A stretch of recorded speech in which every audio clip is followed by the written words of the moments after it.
Vote বানচালে দিল্লিতে হাসিনাকে ২৫০০ কোটি টাকা দিয়েছে এস আলম, ফখরুলের অভিযোগ।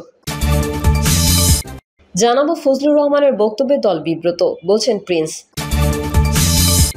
এদিকে অপকর্মের সঙ্গে জড়িতরা বিএনপির সদস্য হতে পারবে না, বলছেন শামা ওবায়েদ। জানিয়ে দেব, বিএনপি ভয়কে সঙ্গে নিয়ে রাজনীতি করছে, লড়াই না করে সমঝোতার পথ খুঁজছে, বলছেন রনি। জানাবো ৪ মাস শূন্য থাকার পর ডিএমপিতে নতুন ডিবি প্রধান দায়িত্বে শফিকুল। আরও থাকছে জালালের পাশে দাঁড়িয়ে যা বললেন রাশেদ। এবং সর্বশেষ জানাবো, খেটে খাওয়া মানুষের জীবনমান না বদলালে দেশের পরিবর্তন হবে না। এতক্ষণ শুনছিলেন সংবাদ শিরোনাম, এবারে বিস্তারিত। ভোট বানচালে দিল্লিতে হাসিনাকে ২৫০০ কোটি টাকা দিয়েছে এস আলম, ফখরুলের অভিযোগ। নির্বাচন বানচালের ষড়যন্ত্রের অংশ হিসেবে দিল্লিতে বসে শেখ হাসিনাকে ২৫০০ কোটি টাকা দিয়েছেন এস আলম, এমন অভিযোগ করেছেন বিএনপির মহাসচিব মির্জা ফখরুল ইসলাম আলমগীর। মির্জা ফখরুল বলেছেন, শুধু শেখ হাসিনাই নয়, কিছু রাজনৈতিক মহলও নিত্য নতুন দাবি আদায়ের নামে নির্বাচন বানচালের চেষ্টা করছে। সরকারের ভেতরে একটা মহল অত্যন্ত সচেতনভাবে চেষ্টা করছে গণতন্ত্রের পক্ষের শক্তি যেন ক্ষমতায় আসতে না পারে। এসব ষড়যন্ত্র প্রতিহত করতে নির্বাচনের বিকল্প নেই। এজন্য জুলাই সনদ সংস্কারের কাজে জটিলতা সৃষ্টি না করে দ্রুত শেষ করার তাগিদও দিয়েছেন বিএনপির মহাসচিব। প্রত্যেকবার যার যার অবস্থান থেকে সজাগ ও সতর্ক থাকতে বলেছেন মির্জা ফখরুল। ফজলুর রহমানের বক্তব্য দল বিব্রত, বলছেন প্রিন্স।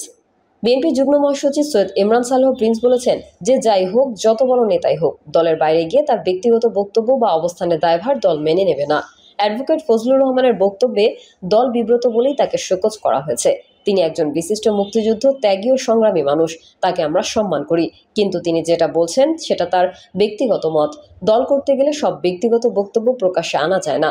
তিনি বলেন, বিগত ফ্যাসিস্ট সরকারের আমলে এই জাতিগোষ্ঠীর জায়গা জমি দখল করা হয়েছে, নানাভাবে নির্যাতন করা হয়েছে, তাদের রাজনৈতিক ও সামাজিকভাবে সামনে আসতে দেওয়া হয়নি, তাদের পিছিয়ে রাখা হয়েছে।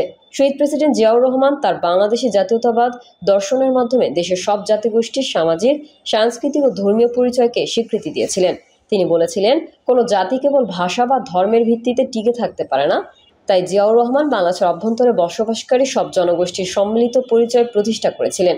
এই জাতিগোষ্ঠীর রাজনৈতিক, সামাজিক ও সাংবিধানিক অধিকার সহ সব ধরনের সুযোগ সুবিধা অবশ্যই রাষ্ট্রকে দেখতে হবে।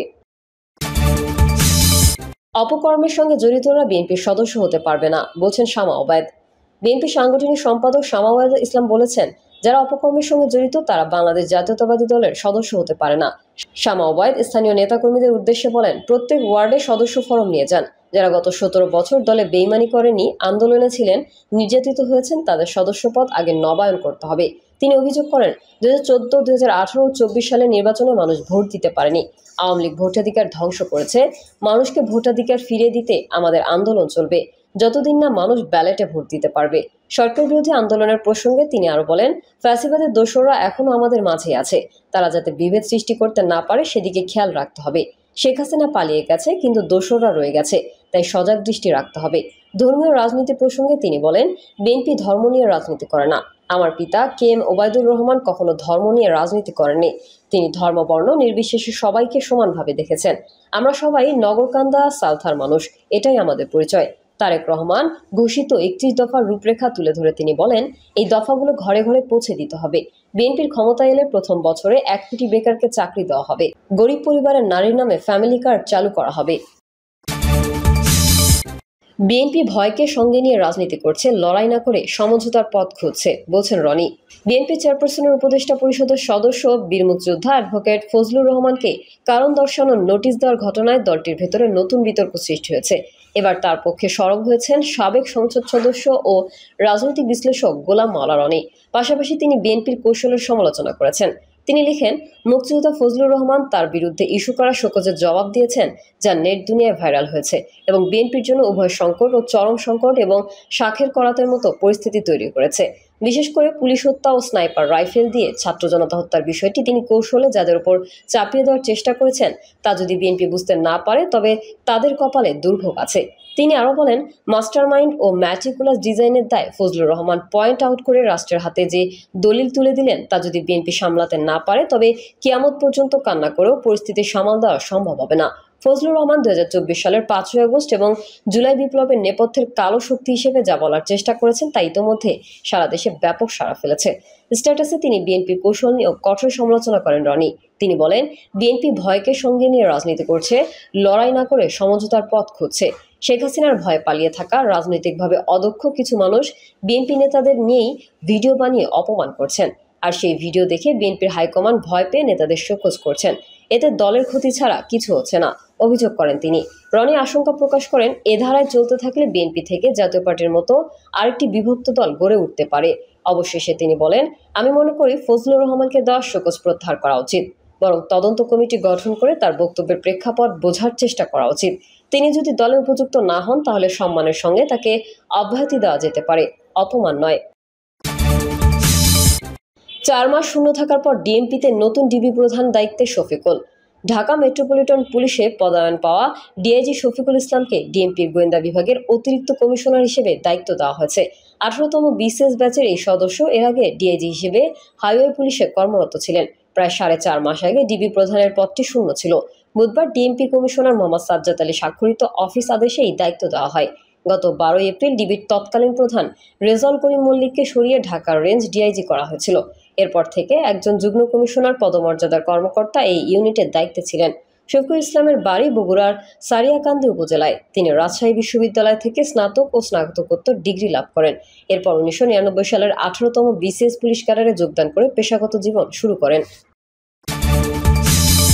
জালালের পাশে দাঁড়িয়ে যা বলছেন রাশেদ। রুমমেটকে হত্যা চেষ্টার অভিযোগে দায়ের করা মামলায় ঢাকা বিশ্ববিদ্যালয়ের কেন্দ্রীয় ছাত্র সংসদ নির্বাচনের ভিপি প্রার্থী জালাল আহমেদ জালালকে কারাগারে পাঠানোর আদেশ দিয়েছেন আদালত। বুধবার ঢাকার মেট্রোপলিটন ম্যাজিস্ট্রেট মিনহাজুর রহমান এই আদেশ দেন। এ ঘটনার পর 2018 সালের কোটা সংস্কার আন্দোলনের সময়কার সহযোদ্ধা ও গণ অধিকার পরিষদের সাধারণ সম্পাদক মোহাম্মদ রাশেদ খান জালালের পাশে দাঁড়িয়ে তার অতীত ভূমিকার কথা তুলে ধরেন।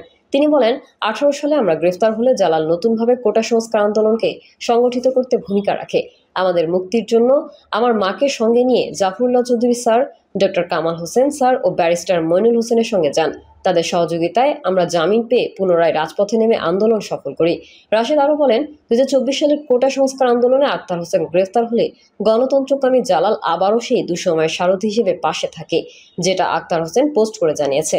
নাহিদ ইসলাম, আসিফ মাহমুদরা পুলিশের হেফাজতে থাকা অবস্থায় জালাল পরিবারের পাশে থাকা সহ নিউজ বা ইনফরমেশন পাস সহ নানা ঝুঁকিপূর্ণ কাজ করেছে বলে পোস্ট করেছে আক্তার হোসেনের সহধর্মিণী সঞ্জিদা আক্তার।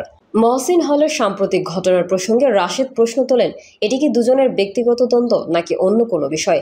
তার মতে, তদন্ত ছাড়া জালালের ভিপি প্রার্থিতা বাতিল করা উচিত নয়। একই সঙ্গে তিনি সমালোচনা করে বলেন, গতকাল কেন পুলিশের উপস্থিতিতে তার উপর মব সৃষ্টি করা হলো? সর্বোচ্চ বিশ্ববিদ্যালয়ের শিক্ষার্থীরা তাকে পুলিশের সোপর্দ করতে পারত, কিন্তু যেভাবে তার উপর মব সৃষ্টি করেছে তা নিন্দনীয়। তিনি বিশ্ববিদ্যালয় প্রশাসনের উদ্দেশ্যে বলেন, জালালের সংগ্রাম সম্পর্কে জানুন, তার বিরুদ্ধে আনিত অভিযোগের তদন্ত করুন, দোষী হলে শাস্তি দিন, কিন্তু ছাত্রত্ব বাতিল করবেন না। খোঁজ নিয়ে দেখতে পারেন সে গুমের শিকার হয়ে জিহ্বা ইলেকট্রিক শকের কারণে মেন্টালি ট্রমাটাইজ। খেটে খাওয়া মানুষের জীবনমান না বদলালে দেশের পরিবর্তন হবে না। খেটে খাওয়া মানুষের জীবনমান না বদলালে দেশেরও কোনো পরিবর্তন হবে না বলে মন্তব্য করেছেন গণসংহতি আন্দোলনের প্রধান সমন্বয়কারী জোনায়েদ সাকি। প্রধান অতিথির বক্তব্যে জোনায়েদ সাকি বলেন, যে ব্যক্তি যে ধরনের পরিশ্রম করুক না কেন সেটিকে শ্রম আইনের আওতায় আনা প্রয়োজন, নইলে তার অধিকারকে নির্দিষ্ট করা যাবে না। আপনি যদি আইনের আওতাভুক্ত না হন তাহলে তো অধিকার নির্দিষ্ট হবে না। তিনি বলেন, নাগরিককে ইউনিয়ন করা অধিকার, সংগঠিত হওয়ার অধিকার দিতে হবে। সেটি আউটসোর্সিং বা ডেইলি বেসিস শ্রমিক হোক, তারা কিন্তু চাইলেও ইউনিয়ন করতে পারে না, অথচ সরকারি খাতায় আপনার নাম শ্রমিক হিসেবে লেখা। তার মানে সরকার নিজেই আইনের সঙ্গে স্ববিরোধিতা করছে, সরকার তা করতে পারে না। গণসংহতি আন্দোলনের প্রধান সমন্বয়কারী বলেন, আমরা চাই খেটে খাওয়া মানুষের জীবনের পরিবর্তন হোক, তাদের জীবনমান না বদলালে দেশেরও কোনো পরিবর্তন হবে না। এই বিষয়টি নিয়ে আমরা শ্রম মন্ত্রণালয়ে গিয়েছিলাম, সচিব একটি কমিটি গঠন করেছে, তবে এখনও এর কোনো ফলাফল আসেনি। আমি আপনাদের মতোই চাই আগামী 2 সপ্তাহের মধ্যে এই বিষয়ে সিদ্ধান্ত আসুক। প্রিয় দর্শক, এই ছিল এখনকার সর্বশেষ সংবাদ। আপডেট ও সংবাদ পেতে চ্যানেলটি সাবস্ক্রাইব করে বেল আইকনটি ক্লিক করুন। কমেন্টে আপনার মতামত জানিয়ে আমাদের সাথেই থাকুন। ধন্যবাদ সবাইকে। আল্লাহ হাফেজ।